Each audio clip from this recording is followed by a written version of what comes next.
कसं काय मंडळी, मजेत ना? आज आपण आपल्या चॅनलवर पावसाळ्यात येणारी सर्वप्रथम रानभाजी ती म्हणजे शेवळा भरीतची रेसिपी पाहणार आहोत। Let's go start it. Seasonal भाज्या, फळं यांचा आस्वाद सेवन आवर्जून घेतलं पाहिजे। आयुर्वेदामध्ये याचे महत्त्व फार आहे, त्याच्यामुळे आपली इम्युनिटी मस्त बूस्ट होते। शेवळी साफ करतावेळी सर्वप्रथम आपण आपल्या हाताला तेल लावावा, कारण की शेवळीला जी खाज असते ना, ती जर आपण तेल लावली नाही ना तर पूर्ण दिवस आपण हात खाजवत राहू। त्यामुळे अशा प्रकारे ना हाताला तेल लावून घ्यायचं आणि हे बघा अशा प्रकारे शेवळी कट करून घ्यायची।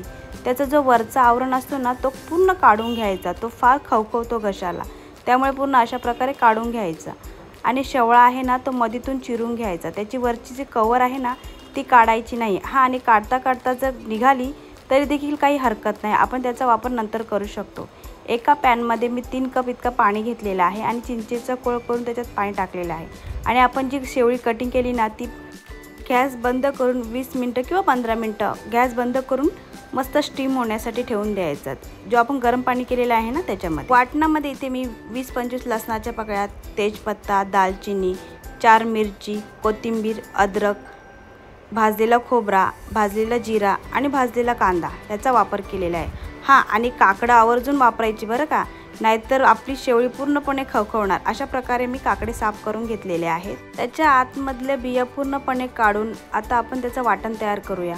जी आपण कटिंग केलेली काकडं आहेत ती, त्याचबरोबर खोबरं, जिरं, लसूण, मिरची, भाजलेला कांदा, कोथिंबीर, तेजपत्ता, दालचिनी सर्व आपण आता मिक्सरला वाटून घेऊया।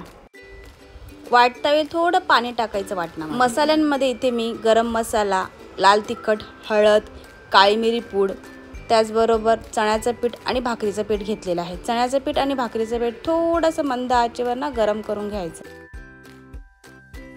एका पॅनमध्ये 3 पळी इतका तेल टाकायचं आणि आपण जे मसाले घेतलेले आहेत ना ते लगेच त्याच्यामध्ये टाकून द्यायचे। मसाले जळतील नाही याची काळजी घ्यायची।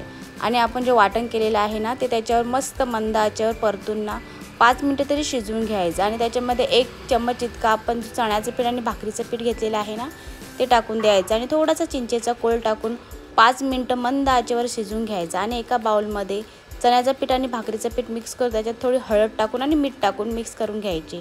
आणि 15 मिनिटांनंतर आपण जी शेवळी स्टीम करण्यासाठी ठेवली होती ना ती काढून घेऊन अशा प्रकारे भरून घ्यायची। जो आपण वाटण तयार केलेला आहे ना तो अशा प्रकारे बघा। आणि आपण जो चण्याचं पीठ आणि भाकरीचं पीठ तयार केलेलं आहे ना ते वरून लावून घ्यायचे। आणि जी शेवळीची वरची साल असते ना ती देखील वरून नंतर लावून घ्यायची।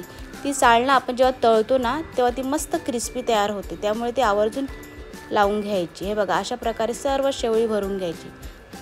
ही बघा ही अशा प्रकारे साल निघते ना ती अशा प्रकारे वरून लावून घ्यायची आणि त्याला देखील थोडं चण्याचं पीठ लावून घ्यायचा आणि सर्व शेवळी भरून घ्यायची। अशा प्रकारे सर्व शेवळी भरून झाली ना की एका टोपामध्ये पाणी घेऊन त्याला 15 ते 17 मिनिटं इतकं स्टीम करण्यासाठी ठेवून देऊया। हे बघा अशा प्रकारे मी एका पॅनमध्ये पाणी घेतलेलं आहे आणि आता 15 ते 17 मिनिटं स्टीम करून घेणार आहे।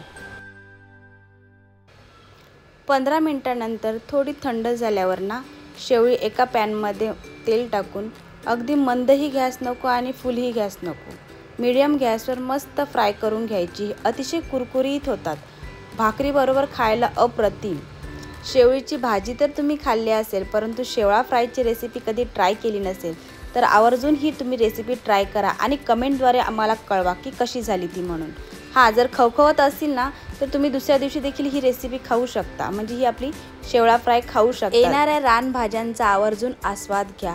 जर का तुम्हाला माझी रेसिपी आवडली असेल तर लाईक, शेअर आणि सबस्क्राईब करा आणि कमेंट करायला विसरू नका। तुमचे कमेंट मला नवनवीन व्हिडिओ करण्यासाठी मोटिवेट करतील। Bye bye.